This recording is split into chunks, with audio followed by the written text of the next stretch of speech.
ngaphinde ngomgqibelo ngoba sasuka lapha enkundleni wehlanga ngiyongena mina ngiyosebenza. So nje bazali ngokunalokho namanje umzimba ngisawuzokodwa-ke siyambonga uNkulunkulu aphinde ithe sahlona nathi lezansi ngako mamntombela le ePoint egameni likaJesu. So nje bazali siyabonga uNkulunkulu esihlelele namhlanje. Ngiyacela siphuthume nje siye ezwini lenkosi Numbers chapter 1 egameni likaJesu waseNazaretha. Jesus. Numeri chapter 1 egameni likaJesu. Jesus. Babenqoba nase bona bethembile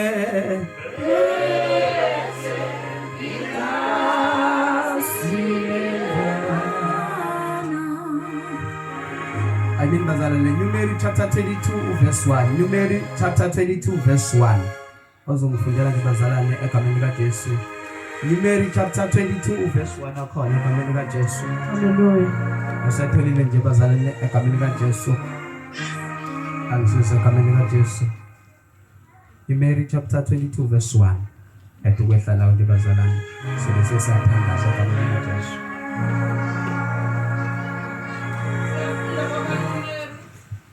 Chapter 22 verse 1. Kukhona isihloko ndaba. Hallelujah. Esithi uBalaki ulanda uBhileyamu. Verse 1. Abantwana bakwaIsrayeli bahamba bamisa emathafeni akwaMowabi ngaphesheya kweJordani ngaseJeriko. Verse 2. uBalaki indodana kaSipori. uBalaki indodana kaSipori wabona konke akwenzile uIsrayeli kuwo ama-Amori. Verse 3. uMowabi wayesesaba kakhulu abantu ngokuba babebaningi. uMowabi waba nosizi ngenxa yabantwana bakwa-Israyeli. Verse 4. uMowabi wathi kumalunga akwaMidiyani, manje leli bandla liyakukhotha konke okungakithi nxa zonke, njengalokhu inkabi ikhotha utshani bedlelo. uBalaki indodana kaSipora wayeyinkosi yakwaMowabi ngaleso sikhathi. Verse 5. wathuma izithunywa kuBhileyamu indodana kaBeroyi ePhethori elingasemfuleni ezweni labantwana babantu bakhe ukumbiza ngokuthi, bheka, nampa abantu abaphumile eGibhithe, bheka basibekele ubuso bomhlaba, sebehlala malungana nami. Verse 6. ngalokho ake uze manje ungiqalekisele laba bantu ngokuba baya kungahlula, mhlawumbe ngingaze ngibe namandla ukuba sibanqobe.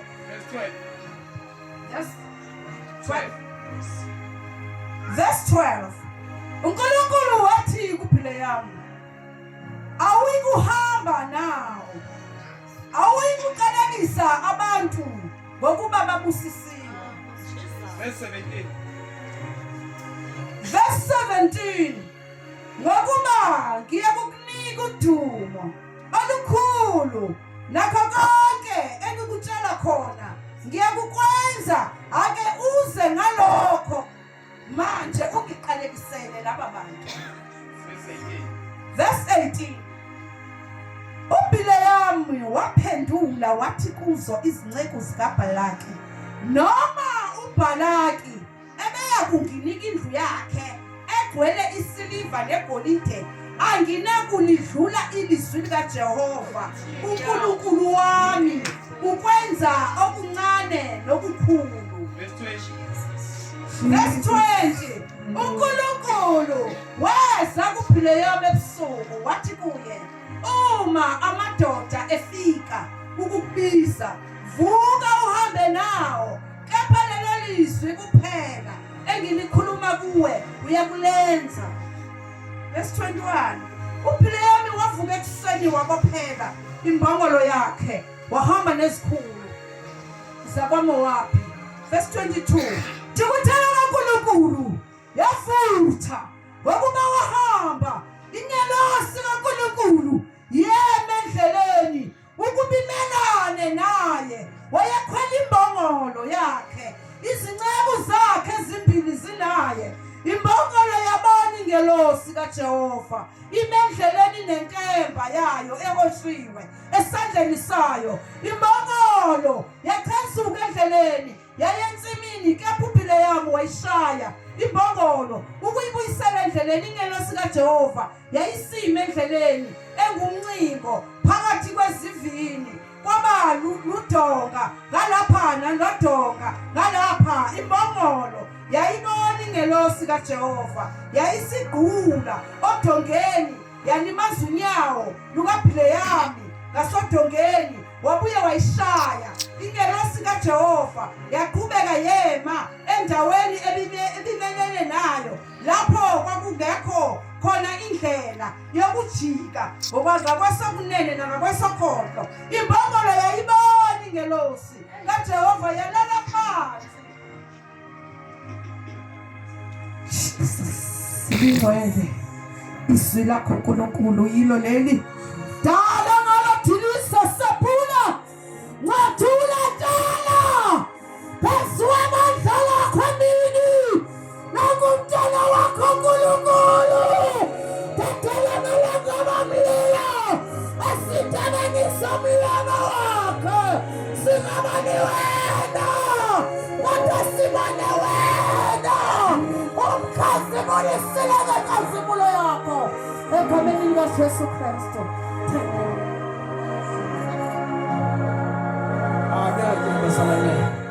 Sibhekele indaba kancane nje bazalwane egameni likaJesu. Sithola la bazalwane kukhona egameni likaJesu Kristu waseNazaretha.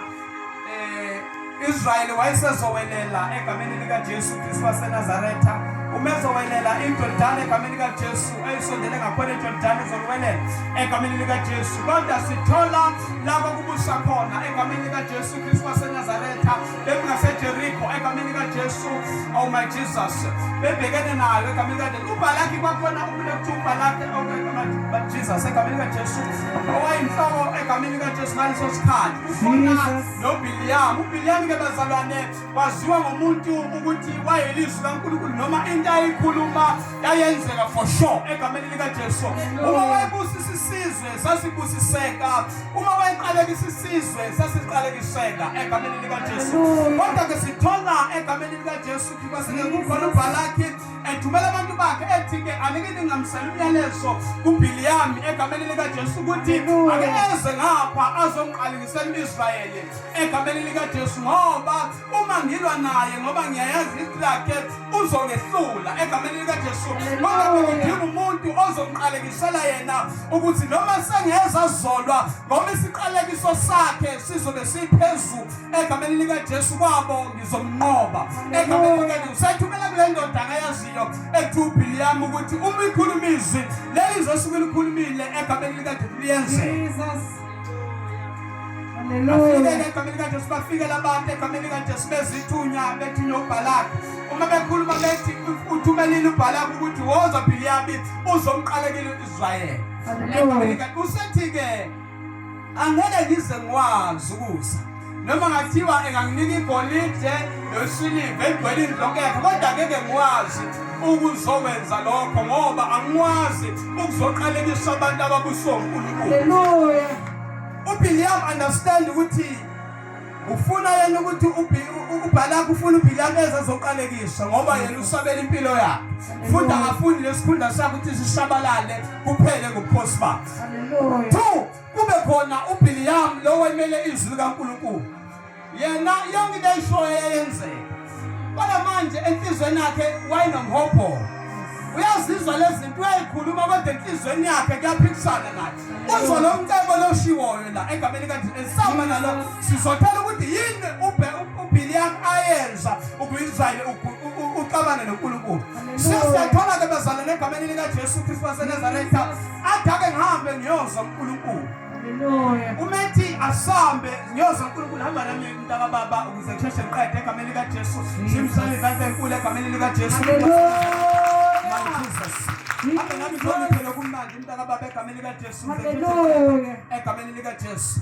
So bazalwane egameni likaJesu uma behamba egameni likaJesu Kristu waseNazaretha ufika uthi athi ngihambe ngiyozwa uNkulunkulu uthi uNkulunkulu ungahambi nalabo bantu egameni likaJesu bayafika ubaphilisele umuntu egameni likaJesu babuye ngakusasa uphinda futhi uthi athi ngiyozwa uNkulunkulu ngoba uyini ayenza ukuthi ayozwa uNkulunkulu ingoba kukhona ama benefit awazwayo egameni likaJesu sethi uNkulunkulu egameni likaNkulunkulu uyayikhuluma yini into kusasa sayishintshile egameni likaJesu sala bazalwane aze egameni likaJesu ingelosi ngoba uyabona noma uNkulunkulu uyabona ukuthi enhlizweni yakhe kukhona lento leyo ukuthi uyafuna ukuyakhona uma bafika vuka uhambe la sesithola ke egameni likaJesu ekhona imbongoleni ehamba umekhona imbongoleni ehamba kanti ingelosi kaNkulunkulu izomendleleni uyenze uNkulunkulu umelane nento yakhe ngenxa yenkani yakhe agcina mvumela ukuthi uhambe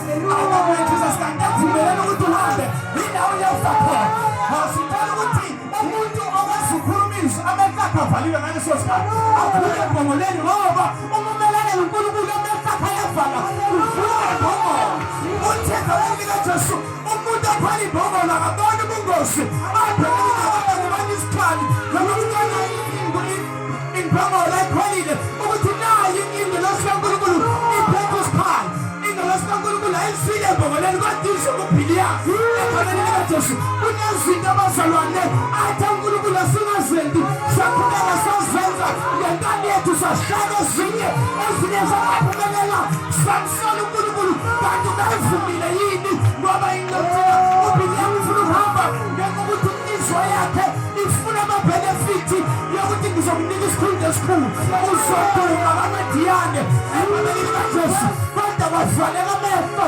kuvaleka amehlo ngoba umelene nezwi likaNkulunkulu uNkulunkulu ngabe ushile athi ngihambe ngiyozwa ukuthi uNkulunkulu enhliziyo yakhe ubheka ukuthi uNkulunkulu kungasalishintshe namhlanje uNkulunkulu angalishintsha kanjani izwi alikhulumile uthe uNkulunkulu kuye ungayi kubo ulelena ebuye wathi uNkulunkulu hamba kanti ekuhambeni kwakhe uyobhekana nokufa uthi abheka uBhiliyamu wasindiswa imbongolo ithi ngelosi eseyishayile imbongolo bese uthi imbongolo umshayela ukuthi uzwa ngilimaza ngithi hamba wena yami ithi ngelosi ngoba ngibona ingelosi kaNkulunkulu iphethe inkemba yethi umuntu ogibela imbongolo akabona yethi umuntu othunyiwe akabona kodwa uzobona isilwane egameni likaJesu ithi ngelosi kesevula amehlo uBhiliyamu bengizoqeda ngawo futhi nami ngiyibulala imbongolo ngoba yenza ngalutho bengizobulala wena ukuthi bazalwane akasine uNkulunkulu into ayikhulumile thina wayenze phangayo ngoba azofika into engathi ngcono kunalo kanti wathi uNkulunkulu izwi alikhulumile egameni likaJesu Kristu waseNazaretha abanye bayashayela endleleni kodwa senza into esikhulekelayo inkinga bafuna ukumelana nezwi likaNkulunkulu abanye kunemsebenzi yaphela babesebenza abanye kunezinto phela ngoba ukuze kusinde impilo yabo kodwa baqhubeka bagcina uNkulunkulu uBhiliyamu egameni likaJesu ushaya imbongolo ngenxa yokuthi akafuni ukuthi imbongolo yenze lento athi akayenze akazi ukuthi lento ayishayayo yiyona esindisa impilo yakhe so qaphela ukuthi noma ubiziwe kodwa ungalinga umelane nezwi likaNkulunkulu alikhuluma ngoba uBhiliyamu wayefuna into ezobhenefithisa yena kodwa uNkulunkulu embona enhliziyweni ukuthi lo ufuna into zakhe siyacela kabehamba aze gcina afikile usethi masivula amehlo ngabe ngingaqhubeka uthi mina bengingaboni ukuthi umelane nawe ngabona ukuthi uNkulunkulu umelane naye kodwa kuyena omelane noNkulunkulu uthi na ubeka uhambe ngoba vele inhliziyo yakho ifuna into yakhona kodwa ungifika khona ungisize ngento eyodwa uyokhuluma amazwi engithi wakhuluma abeke entabeni yokuqala entabeni yokuqala ubona Israyeli uvelile athi akubase la ubeka inkomo noma ubeka inkunzi ezingu-7 mase ethi kuBhiliyamu ima ngasemnikele nakho ngiyahamba ngiyakujova ngifuna ukuzwa ukuthi uthini uNkulunkulu wabeka amazwi awusho ukuthi wakabeka ngamazwi ezokhuluma inhliziyo yakhe awuqalekisa Israyeli ngenxa yama-benefit kodwa uNkulunkulu ngoba uyamazi lo muntu ukuthi uNkulunkulu wahambisa aqala wabeka amazwi emlomeni wakho noma wayefuna ukukhuluma intando yakho kodwa amazwi kaNkulunkulu ayisekovathelile. Jesus waqala wathi ngiyacabanga sizobona ukuthi noBhiliyamu wagcwele uqalekisa i-Israyeli ngenxa yengcebo ayibona. Oh my Jesus, wathi ukuthi uyakhuluma wakhulumisa ubusiso, wathi uBhalaki wathi anginike ikhadi ngoba mhlawumbe uyabona u-Israyeli ukule ndawo kule position uyabona uphithizela ake siye kwenye intaba egameni likaJesu babo balahle iposition bayentabele entabeni kaJehova kuthiwa kuyabonelela bayentabeni bafuna ukuqalekisa abantu bakaJehova egameni likaJesu angise kwintaba yesibili. Jesus aphinda base khona abeke isipunu athi kungiqalekiseleni mhlawumbe bambona ingane yabo ngakwazi ukubaqalekisa. uNkulunkulu aphinde abeka amazwi emlomeni wakhe athi uyakhuluma isibusiso sikaNkulunkulu. Athi ukuthela uBhalaki athi okwesinye kwesithathu mhlawumbe bubona noma yedwa noma babili ingase yenzeke le ntando ngoba uBhalaki ukhathazekile ukuthi asente lesi siqalekiso. Jesus haleluya. Uma sifunda bazana sithola ukuthi uma fika le ntaba yesithathu wesekwazi uNkulunkulu akukhulumile uthi basala egameni kaJesu njengengcwele useyabusisa uthi ubani ongabusisi oqalekisiweyo. Atabusisa wena izwe liyakubusisa noqalekisa wena uyakuqalekisa. Akekutshela mntaka baba kekhona amandla oqalekisa wena kodwa buhleli kwiposition kaJesu. Ayazi ukuba ngaphambili ukuthi mina ngithakatheki yebo uthakatheki futhi awuqalekiseki kodwa ume kwiposition. Uyakhuluma amazwi ukuthi awuqalekiseki kodwa ngabe usakumyile yini position uNkulunkulu yakubeka. Jesus ubona abantu kukhanya abantu bashawa ezimo kade benento abaqabelene ngengokuthi babambele umuntu osibuso kaNkulunkulu bamdenounce nokumehlisa umuntu obefisanga uNkulunkulu amazwi kaNkulunkulu akuqhubekele kabhala kaBhiliyamu. Haleluya. Wena ngokuzisiwe akekho namandla ukuze empilweni yakho azokhuluma isiqalekiso. Abanye bakhulumile bakhuluma amazwi bathi amanzi omnyama wena ngokuzisiwe. Haleluya. Akekho umuntu ongaphambi kwakho uJehova ngawo. Haleluya. Kodwa ima kwiposition. Jesus. Ngifuna sizwe ukuthi kwenzakalani. Haleluya. Noma esuka kwiposition sizwe nokuthi uBhiliyamu esikade ethembekile ufike la wajikela khona uNkulunkulu awuvezwa ukuthi umjikele kanjani kodwa sithola lapha kuverse 31 ukuthi umjikele egameni likaJesu waseNazaretha. Haleluya. Kade siya khona bazalwane ufuna egameni lasibhekele indaba egameni likaJesu. Jesus. Verse 31 lapha bazalwane egameni likaJesu waseNazaretha. Haleluya. Verse 16 sithola ukuthi uBhalaki uhambe wenzani endleleni. uBhiliyamu uhambe wenzani. 31 verse 16.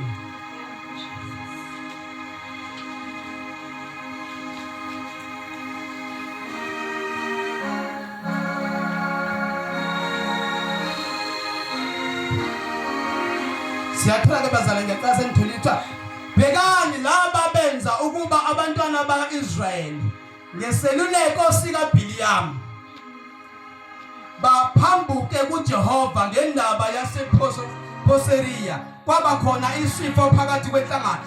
Kunubhika ngemuva kunamavesi ekuthiwa khona noma amachapter ngemuva kuthiwa uIsrayeli wasuhlangana nabakaMidiyani. Uma behlangana nabo base bephinda bazihlanganisa nabo bakhonza uNkulunkulu babo. Leso siyalelo sasikhiphe uBhiliyamu ukuthi ngoba ubethi ukhuluma isiqalekiso sikhulumeke kungcono akahambe ayokhuluma kubantu ukuze uNkulunkulu amelane noIsrayeli. Kuthiwa lapho ngaleso kwafa abantu abawu-24,000 ngenxa yalento uBhiliyamu ayicebile.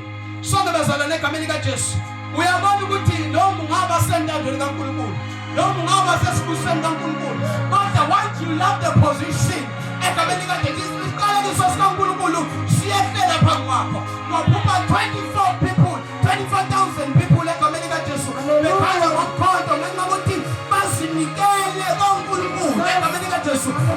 Abantu akade bengaqalekisi ungeke ubenze lutho kodwa ngenxa yokuthi bashiya uNkulunkulu bakhonza uBhali egameni likaJesu ngeseluleko sika Biliam.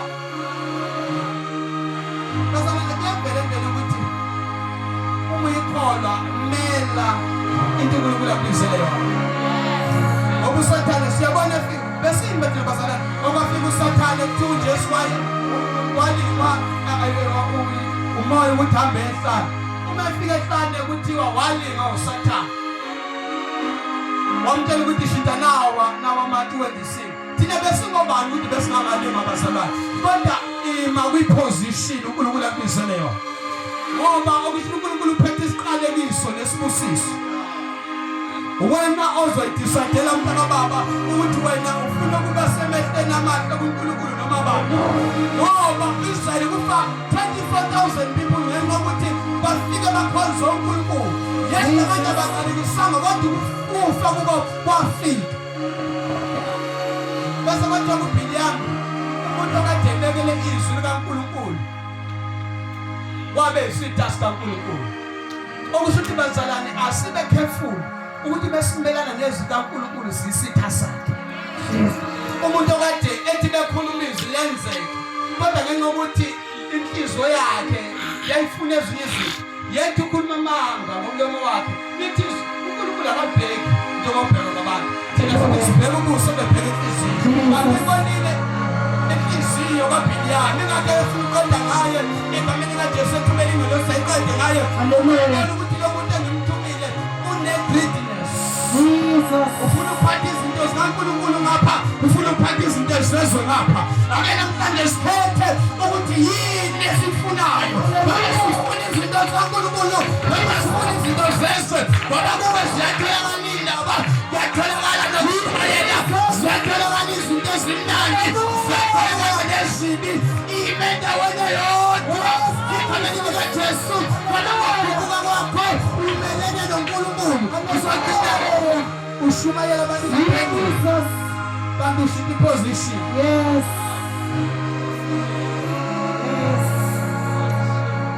Umuntu namhlanje akazibuza ukuthi ngabe ngisahamba ngale ndlela uNkulunkulu angibize ngayo. Hallelujah. Ngabe uNkulunkulu ngisahamba ngale ndlela uNkulunkulu lamandla oqala angibiza ngayo. Jesus. Ubethi uGideon hamba ngalamandla. Asibone mnani uGideon ecashile ephulumuleni. Athi hamba ngalamandla qhawe namandla. Inkinga wena awuzazi manganani amandla abeke kuwe. Ingakho usithatha kancane. Namhlanje uNkulunkulu ufuna ukuvusa abantu abazoma kwinto ababekele yona. Hallelujah. Abaningi bafile endleleni.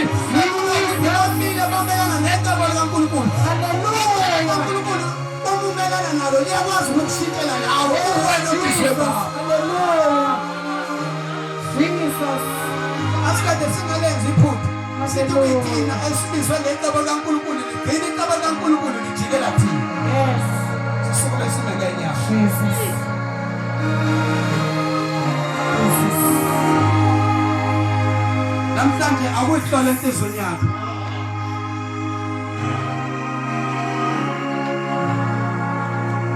Ngoba kujabheka izono ibandla landesha ukuthi usaphethe efana mamadela ukuthi izono siyifuna futhi noNkulunkulu simfuna.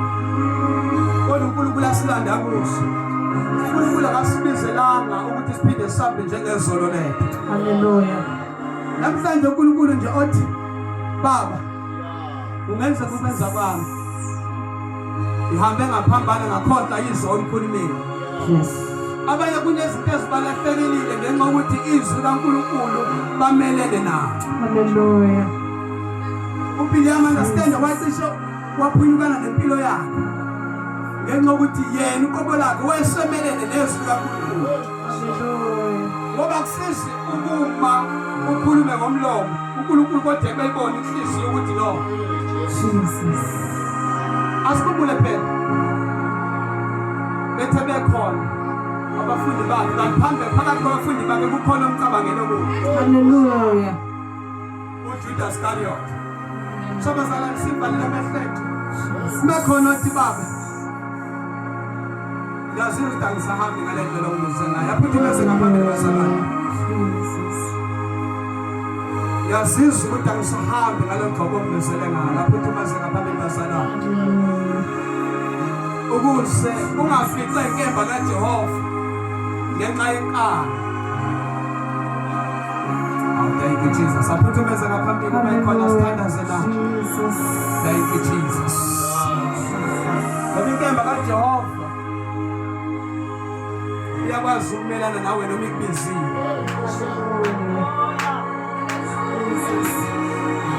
Ningakovala lethuba bazali bekhona umuntu aphuthumeze ngaphambili. Ngabe usahamba ngale ndlela uNkulunkulu akubiza ngayo. Wathi wena uzoyishipha kusindiswa abantu bawe phansi abaphethwe izifo basinde kodwa ngabe usahamba ngalo lelo gqoba kubize ngalo Jesus. yakhona nje basalane sivale egameni likaJesu. Ngiyacela ngaphambi mamsana zothandaza phezu kwempilo zakho. Ngicela ukuthi mamsana ngaphambi egameni likaJesu. Jesus.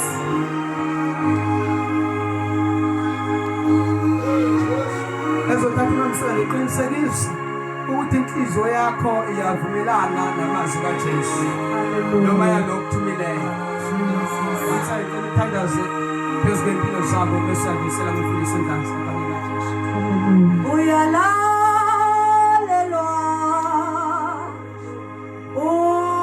usomandla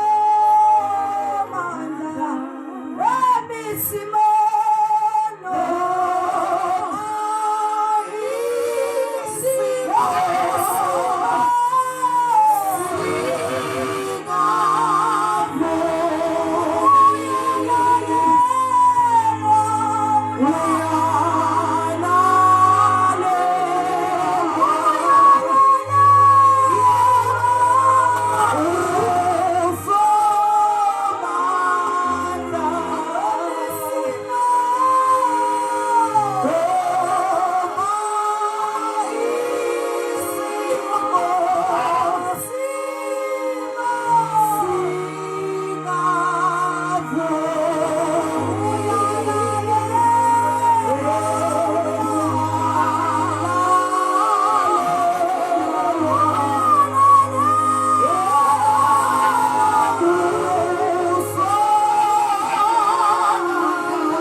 Ukulalela uNkulunkulu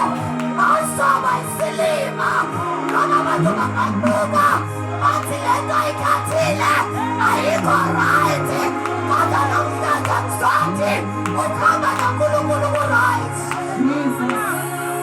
Kunabantu abalahlekelwa ukuphila kwabo ngoba uNkulunkulu besengekho.